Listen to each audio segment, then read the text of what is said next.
Hello everyone. So ఈరోజు మన topic ఏంటంటే, మీరు థంబ్నెయిల్ చూసిన తర్వాతనే మ్యాక్సిమం ఎవరైనా కూడా వీడియో ఓపెన్ చేస్తారు. సో ఫస్ట్ ఆఫ్ ఆల్ చాలా రోజుల తర్వాత, కొన్ని ఇయర్స్ తర్వాత ఒక కేసు అనేది ఒక కొలిక్కి వచ్చింది. సో దాంట్లో వాళ్ళు చేసిన తప్పేంటి, సో వాళ్ళ వల్ల అవతల కుటుంబాలు ఏం నష్టపోయాయి, సో ఇవన్నీ కూడా నాకు తెలిసిన ఇన్ఫర్మేషన్ ప్రకారం డీటెయిల్గా, క్లియర్గా, క్లారిటీగా మాట్లాడతాను. వీడియోని ఓపికతో ఎండింగ్ వరకు చూడడానికి ట్రై చేయండి. ఓకే, ఫస్ట్ ఆఫ్ ఆల్, ఒక గవర్నమెంట్ అధికారులే తప్పు చేస్తే గవర్నమెంట్ యాక్షన్ తీసుకోదా అంటే టైం పడుతుంది, తీసుకుంటుంది. ఆ తీసుకోవడం వల్లనే గవర్నమెంట్ అధికారంతో ఉన్నామని ఎవరైతే బలుపుతో విర్రవీగారో వాళ్ళకి ఉరి శిక్ష అమలు చేసింది కోర్టు. సో గవర్నమెంట్లో ఉన్నాం కదా, మనం ఏది చేసినా చల్తా అని అనుకుంటే మాత్రం చాలా కష్టం. ఎందుకంటే గవర్నమెంట్ పనిచేసేదికే జనాల గురించి. అలాంటి జనాల మీద మీ వీరత్వం చూపిస్తే తొక్కిపడేస్తుంది, ఆ గవర్నమెంట్ తొక్కిపడేస్తుంది. ఎందుకంటే రూల్స్ అండ్ రెగ్యులేషన్స్ అలా ఉన్నాయి. ఫస్ట్ ఆఫ్ ఆల్, అసలు ఈ పోలీస్ అధికారులు ఏం చేశారు అనే విషయంలోకి ఇన్డెప్త్గా మనం వెళ్తే, అది లాక్డౌన్ టైం. ఫస్ట్ లాక్డౌన్కి ఒక టైం పీరియడ్ ఇచ్చారు. ఇన్ని అవర్స్ వరకే షాపులు ఓపెన్ ఉండాలి, ఇన్ని అవర్స్ తర్వాత షాపులు ఓపెన్ ఉండొద్దు, క్లోజ్ చేయాలి అనేసి గవర్నమెంటే స్టే ఆర్డర్ ఇచ్చేసింది. సో ఒక ఊరిలో ఒక ఇద్దరు తండ్రి కొడుకులే, వాళ్ళకి షాపులు ఉండేవి.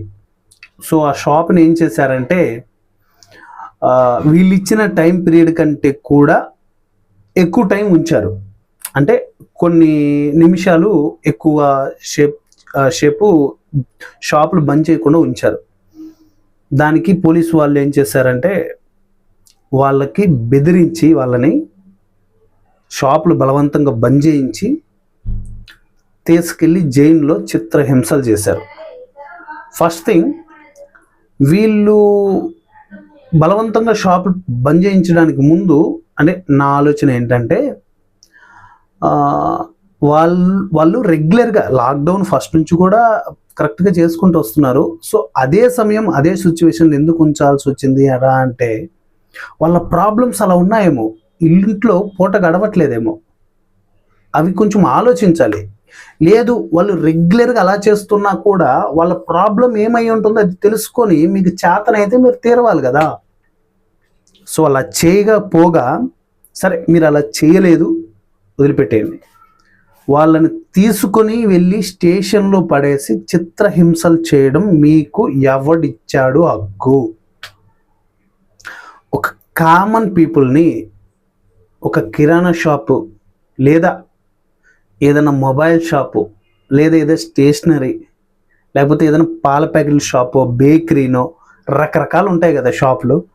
అలాంటి షాపుల్లో పని చేసుకునే వాళ్ళ మీదకి వెళ్ళి మీరు మీ క్రూరత్వాన్ని చూపించారు అంటే మీరు అసలు మనుషులా? అది ఆ టైంలో, లాక్డౌన్ టైంలో వచ్చింది. ఫస్ట్ లాక్డౌన్ ఎప్పుడు పడింది అప్పుడు వచ్చింది. మెల్లమెల్లగా అది కంట్రోల్ అయిపోయింది, అంటే కనుమరుగైపోయింది మెల్లమెల్లగా. కానీ ఇది ఏమంటారు, కలికాలం. మనము ఇక్కడ తప్పు చేసినప్పుడు ఈ జనరేషన్లోనే ఇప్పుడే అనుభవించాలి. ఒక స్పీచ్ ఇస్తూ మంచు మనోజ్ గారు చెప్పారు, మన కర్మ ఫలమే మనల్ని తీసుకెళ్తుంది, ఇది అప్పట్లాగా ఇప్పుడు చేస్తే ఇప్పుడు తగిలేది కాదు, ఆ రోజుకి ఆ రోజే అనేసి. సో వీళ్ళ దాంట్లో కొన్ని ఇయర్స్ లేట్ అయింది అంతే, కానీ అయ్యింది, ఇప్పుడు అయింది. సో మేజర్గా వాళ్ళని ఏం చేశారు అంటే, స్టేషన్కి తీసుకుని వెళ్ళి లాఠీలతో భయంకరంగా కొట్టేవాళ్ళు. ఎంత భయంకరంగా అంటే, లాఠీలు చెప్పలేని ప్లేసుల్లో పెట్టి నెట్టేవాళ్ళంట.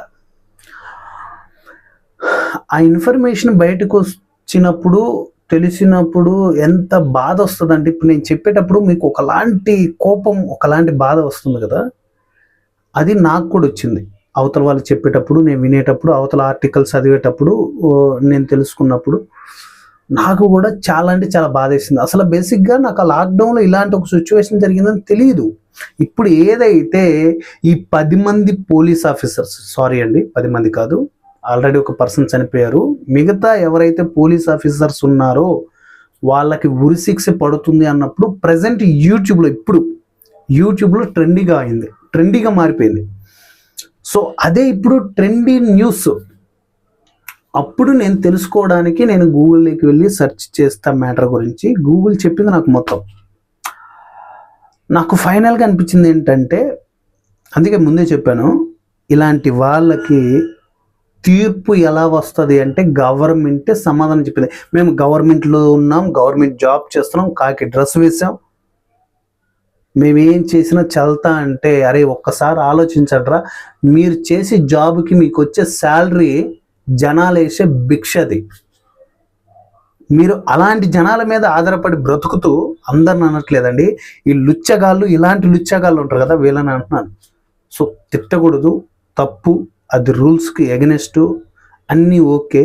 కానీ అవతల వాళ్ళ గురించి చదువుతున్నప్పుడు, వాళ్ళ గురించి తెలిసినప్పుడు వచ్చిన బాధ ఎలా ఉందో తెలుసా? నరకం. వాళ్ళని కొడుతుంటే ఆ బ్లడ్ గోడల మీద పడేదంట. అంటే ఎంతగా కొడితేనండి, ఒక షాకో కత్తి తీసుకొని కట్ చేస్తే బ్లడ్ కారుతుందంటే ఓకే, కొడితే కూడా బ్లడ్ గోడల మీదకి ఫ్లిప్ అయిందంటే అది ఎంత పెయిన్ఫుల్ ఉంటుంది చెప్పండి, ఎంత బాధ ఉంటుంది. డ్రెస్సు మార్చి కొట్టేవాళ్ళంట. అలా కొట్టే బదులు ఒక్కసారి చంపేస్తే ప్రాణం ఒక్క సెకండ్లో వెళ్ళిపోతుంది కదరా. ఇప్పుడు మిమ్మల్ని తీసుకెళ్ళి ఊరేస్తే గిలగిల కొట్టుకొని జస్ట్ కొన్ని సెకండ్స్లో పోతుంది మీ ప్రాణం. పోనీ మీరు చేయడం వల్ల ఆ కుటుంబానికి ఏమైనా ఆదాయం ఉందా? ఎందుకు చేశారు అలాగా? దిశ గారి ఇన్సిడెంట్లో కూడా అదే, మద్యం మత్తులో విచ్చలవిడి ప్రవర్తన. ఇప్పుడు మీరు అలా చేసినందుకు మీ కుటుంబాలు ఏమైనా బాగుపడుతున్నాయా? ఇప్పుడు మీకు ఉరిశిక్ష, ఆల్రెడీ ఒక పర్సన్ చనిపోయారు, ఇప్పుడు మీకు ఉరిశిక్ష. రేపు దేవుడి దగ్గరికి పోయాక ఏం సమాధానం చెప్తారు మీరు? మారండి, తెలుసుకోండి. టెక్నాలజీ డెవలప్ అయ్యేటప్పుడు మనం కూడా మారాలి. మనం గుద్దబలిసిన వారం చేస్తే మనం పగలు తినడానికి పైవాడు రెడీగా ఉంటాడు. ఎంత ఓపెన్గా మాట్లాడుతున్నా అర్థం చేసుకోండి. మనకి తెలిసిన దాంట్లో హెల్ప్ చేయి, సహాయం చేయి, సపోర్ట్ చేయి. విర్రవీగితే మాత్రం విరిచిపడేస్తాడు పైవాడు, చూస్తూ ఉంటాడు. సో ఇది గైస్. సో నేను ఏదైనా తప్పు మాట్లాడుంటే క్షమించండి. ఎందుకంటే బాధ, ఎక్కడన్నా మనం రోడ్డు మీద నడుచుకుంటూ వెళ్ళినప్పుడు జస్ట్ రోడ్డు మీద ఉన్న రాయో రప్పో ఏదైనా మన కాలు గోరుకు తగిలితే ప్రాణం పోతుంది. మీకు చాలామందికి జరిగి ఉండొచ్చు ఇలాంటి ఇన్సిడెంట్. సో చాలా పెయిన్ ఉంటుంది. కొట్టేటప్పుడు మనం ఏం మాట్లాడతామండి? మన పిల్లల్ని ఎప్పుడన్నా చెంప మీదో నడ్డిపుకో చేతికో కొడితే 5,000 పడతాయి, అలా పొంగుతాయి 5,000. అలాంటిది లాఠీలతో కొడుతుంటే వాళ్ళ ప్రాణం ఎంత విలవిల్లాడి ఉంటుంది. పైకి వెళ్ళి సమాధానం చెప్పుకుంటారా ఇంకా మీరు? సారీ అండి, క్షమించండి. చాలా అంటే చాలా బాధ ఉంది, ఆ బాధతో మాట్లాడాను. సో ఏదేమైనా ఇలా చేయడం తప్పు. సో మన ఛానల్ని సబ్స్క్రైబ్ చేసి ఇలాంటి అప్డేటెడ్ వీడియోస్ కోసం ఫాలో అవ్వండి. నెక్స్ట్ వీడియోలో మళ్ళీ కలుసుకుందాం. Thank you.